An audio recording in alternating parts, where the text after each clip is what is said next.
Hi Michael, I appreciate you've been asked this in various different ways, but with Champions League qualification secured and the implication that that can have on recruitment through the summer, I just wonder now, how quickly is clarity needed and what clarity is needed on your own future at the place?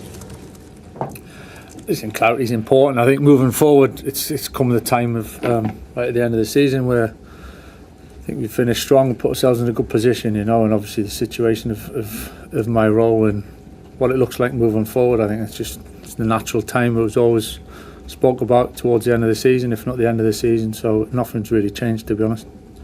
Why hasn't it changed though? I'm just thinking because you have got that Champions League qualification sorted out now. Yeah, we have, but it's a matter of days ago, and we kind of got eyes on finishing the season strongly as well, so I understand the question, I understand the timing of it, but from my point of view right at this stage it's just putting the boys in a place to finish the season strongly, and then, as I've said all along, and I'm calm about it, it'll get sorted out when it's going to get sorted out. Some of it's out of my hands, so we'll see what happens. Do you have a view of what happens further down the line though? Because I'm thinking Jamie Carrick and Gary Neville were debating the other night who has the brighter future, and the point was raised that the squad now has to deal with playing games every 3 or 4 days. So what work do you feel is perhaps needed on the squad, or is it well equipped enough at the moment to deal with that jump in the schedule that they will face next season? Yeah, there's definitely different challenges within that. I think largely the boys are used to playing more games than we have done over a period of time, over a number of years, and I think this has been a little bit unique in many ways of not being in the cup competitions and extended period of no games and things, and we've had to adjust a little bit. So there's going to certainly be a change and a shift with it. I think that's just part of evolving the squad and growing the squad, and a little bit more experience, some younger players, more experience, and it'll be a natural step to take that one, and we'll as a club we'll face that and face it head on. Michael, you've spoken a lot, we've asked you a lot about the youth teams and the academy. You played in a Youth Cup final, you played at West Ham's ground, you played at Coventry's ground. What's your view of what's happened this week? Because a lot of people seem to be quite upset that the Youth Cup final's not being played in the main stadium. Yeah, I'm disappointed, to be honest. I think getting to the Youth Cup final always, or seems to have always been, a thing where you play the main stadium, and it's such a showcase event for players of that age group, and so we're disappointed. I think I've had some amazing memories, some of my best memories in that competition of playing with your close mates, and it's a shame that it hasn't worked out for whatever reason. But listen, for the boys to go there, it's a fantastic game. It's a great opportunity. I'm sure the game itself will be good, and I'm looking forward to going and watching and supporting the boys. Just in terms of Saturday, Sunderland away, do you, whenever you go there, do you think about the Aguero day? Because clearly that was a momentous day in Premier League history, but it must have been a pretty painful one for you guys stood on the side of the pitch and then the Sunderland fans kind of cheering when you didn't win. Yeah, I can remember that. Yeah, I've not forgot it. I mean, what was that experience? That experience must be quite dispiriting in a way.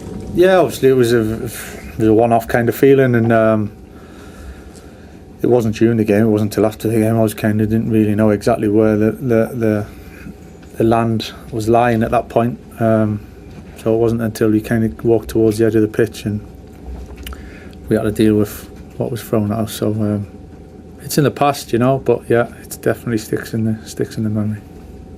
Michael, I'm just wondering how you keep the team mentally out. That might seem a silly question, but you've achieved your main objective.